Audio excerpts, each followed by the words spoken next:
커피 아무나 할 수 있습니다. 행커 아무대장입니다. 아무나 홈카페에 입문하실 수 있게 도와드리는 컨텐츠. 오늘은요, 원두를 어디서 사야 될지, 어떻게 골라야 할지, 이 다양한 원두들 어떤 차이가 있는지, 원두에 대한 기본적인 지식을 넓혀드릴게요. 커피를 추출할 때 필요한 재료는 물과 원두만 있으면 됩니다. 가장 중요한 재료가 바로 원두인데요. 이 원두가 어떻게 만들어지는지 먼저 살펴볼까요? 우선 원두는 체리처럼 생긴 커피 체리의 열매의 씨앗을 분리하는 것부터 시작합니다. 열매를 수확하고 씨앗을 분리하는 과정을 우리는 프로세싱이라고 합니다. 프로세싱을 마친 적당히 건조된 씨앗을 우리는 생두 또는 초록색이 감돈다고 해서 그린빈이라고 하는데요. 이 생두에 열을 가해서 익혀주면 갈색을 띠는 원두가 되는 거예요. 생두 자체는 향을 내거나 맛을 내는 성분이 별로 없지만 열을 가하게 되면서 화학작용으로 인해서 다양한 맛과 향을 내는 성분이 생성되게 되는데요. 특히 원두는 이산화탄소와 함께 향 성분이 계속해서 밖으로 빠져나오려는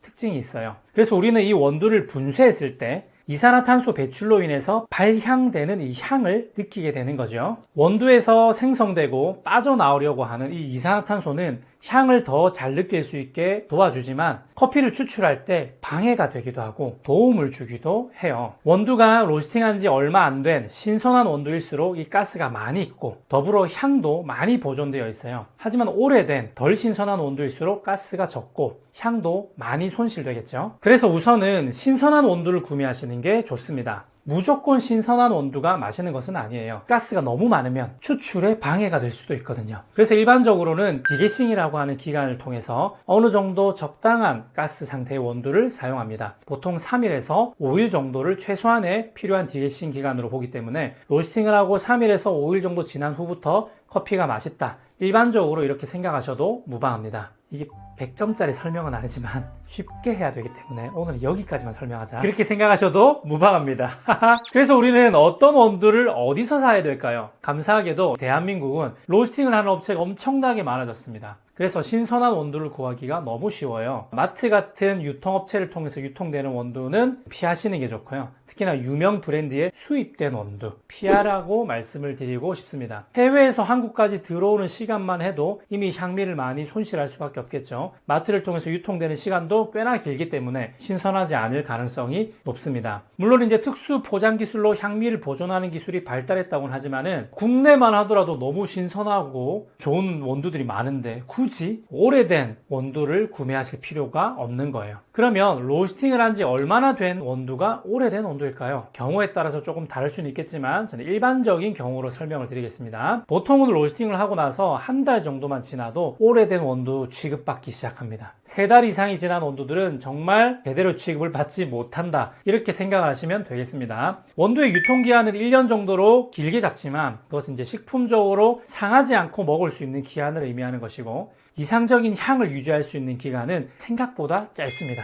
대부분의 원두는 포장된 봉투에 제조일자가 표기되어 있지만은 가끔씩은 제조일자가 아니라 유통기한이나 소비기한으로 표시하는 경우도 있습니다. 보통은 그 기한에서 1년을 빼보시면 제조일자가 되는 거예요. 예를 들어서 소비기한이 24년 1월 24일까지라면 제조일자는 23년도 1월 24일 이렇게 생각하시면 됩니다. 또 이런 질문을 하실 수 있겠죠. 어떤 회사가 원두 로스팅을 잘하는지 저는 모르기 때문에 차라리 좀 신뢰가 있는 유명한 해외 브랜드를 선택하는 게 좋지 않을까요? 이런 고민이 드시는 분들은 유명한 국내 로스터리 원두를 구매하시면 되겠습니다. 어디냐고요? 아브라함 커피 같은 유명한 업체요. 유명하잖아.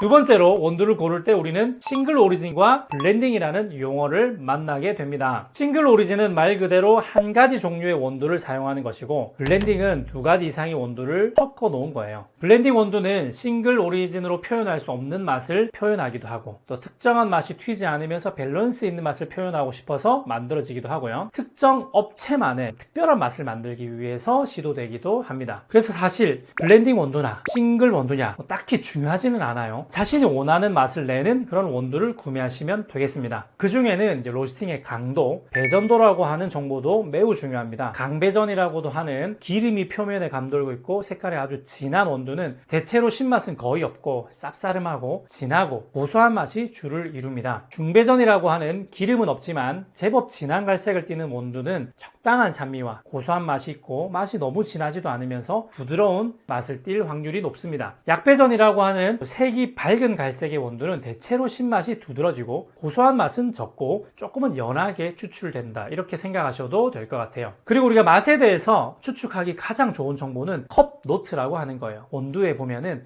초콜릿, 밀크 카라멜, 오렌지, 망고 등등 이렇게 컵노트가 쓰여 있는 것을 보신 적이 있을 거예요. 이것은 진짜 이 원두에서 오렌지 맛이 난다, 이런 것을 말하는 것이 아니라 오렌지에서 느낄 수 있는 어떠한 신맛의 느낌, 뉘앙스를 느낄 수 있다, 이렇게 이해하시면 되겠습니다. 참고 정도만 하는 거죠. 신맛이 강한 컵노트가 있다면 그 원두는 신맛이 강할 것이라고 예측할 수가 있겠죠. 컵노트는 맛을 추측해 보는데 큰 도움을 줄 수가 있습니다. 그리고 또 한 가지, 프로세싱 방법을 통해서도 맛의 뉘앙스를 추측해 볼 수가 있어요. 대표적으로는 워시드 프로세싱과 내추럴 프로세싱이 있는데, 워시드 프로세싱의 원두가 좀 더 맛이 깔끔하고 산미도 산뜻하다, 이렇게 상상해 볼 수가 있고요. 내추럴 원두는 좀 더 맛이 다양하고 다채롭고 조금은 발효된 듯한 느낌으로 묵직하다, 이렇게 생각해 볼 수도 있을 것 같아요. 자, 이 정도의 지식만 있어도 여러분들이 원하시는 맛의 원두를 고르시기에는 충분할 거예요. 그리고 비싼 원두라고 해서 무조건 품질이 좋고 무조건 맛있는 것은 아니니까 참고하세요. 원두는 특히 스페셜티라고 해가지고 비싸질수록 신맛이 강해집니다. 신맛을 좋아하지 않는 분들은 너무 비싼 원두를 구매하실 필요는 없는 거예요. 산미라고 하는 이 말도 신맛을 뜻합니다. 가성비 좋은 저렴한 원두부터 아주 고급스러운 신맛이 나는 비싼 원두까지 다양하게 로스팅하고 있는 아브라함 커피 원두를 즐겨보세요. 그리고 원두를 주문하실 때는 분쇄를 요청하실 수가 있어요. 그라인더를 구매해서 내가 원하는 분쇄도를 맞추는 것도 좋겠지만 투자를 해야 되고 공부를 해야 되는 부분이기 때문에 그라인더를 고르는 방법은 다음에 알려드릴게요. 도움이 되셨다면 좋아요, 댓글, 구독, 알람 설정, 조댓구알 부탁드리겠습니다. 간혹 가다가 조댓구알에서 알람 설정을 안 하시는 분들이 있어요. 그러시면 중요한 할인 이벤트나 경품 추첨을 놓칠 수도 있습니다. 조댓구알에서 알람 설정을 안 하시면 조댓구.